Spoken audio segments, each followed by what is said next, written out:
Have you ever wondered if the economic struggles we face today, rising prices, sanctions, and trade wars, were already warned about long ago? What if the Bible, an ancient book full of wisdom, actually predicted the dangers of greed, unfair trade, and economic oppression? In today's world, many people feel crushed under the weight of inflation and financial stress. Nations fight silently through economic pressure, not always with weapons but through taxes, tariffs, and blockades. But here's the surprising truth.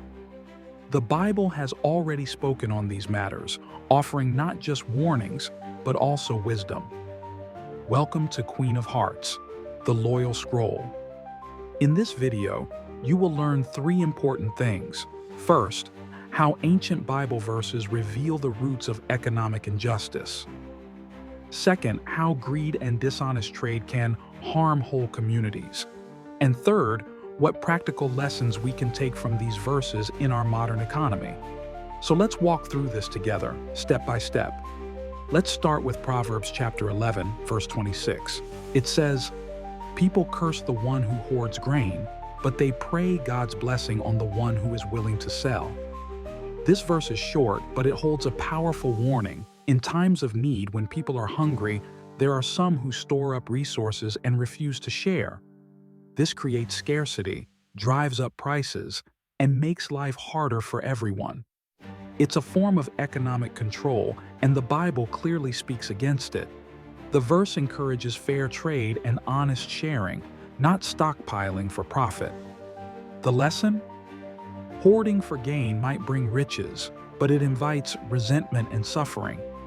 Communities thrive when resources flow, not when they're blocked. Next, look at Deuteronomy chapter 25, verses 13 through 16. These verses talk about dishonest business practices. Do not have two differing weights in your bag, one heavy, one light. You must have accurate and honest weights and measures, for the Lord detests anyone who does these things, anyone who deals dishonestly. In simple terms, this is about cheating in trade. In the old days, merchants used stones or weights to measure what they sold. Some would secretly keep a lighter weight for buying and a heavier one for selling, tricking people out of their goods. The Bible strictly warns against this kind of fraud.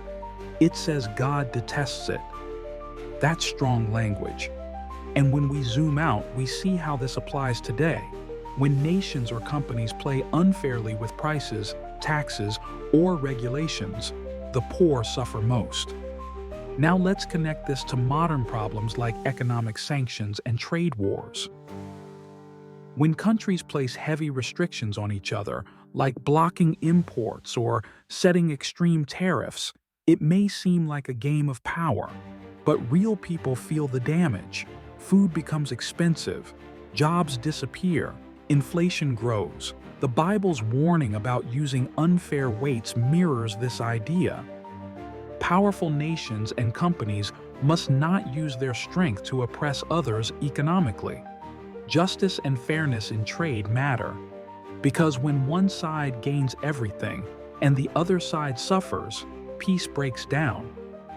That's not just bad policy, it's a spiritual problem too. Even today, we can see how these ancient verses still speak truth. When greed drives the system, when taxes and prices crush the everyday person, when trade is used as a weapon, the warning signs light up.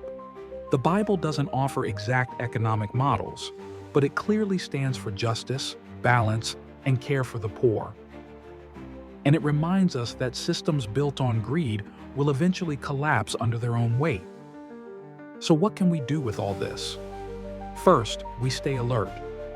We recognize unfair systems for what they are. Second, we support fairness in how we shop, how we vote, and how we treat others in business. Third, we look to ancient wisdom not as an old book of rules, but as a living guide for how to live with integrity, even in today's world. If this opened your eyes to a new way of seeing economy and faith, then hit that subscribe button so you don't miss the next deep dive. Let's keep asking questions, learning, and connecting ancient truth with today's world.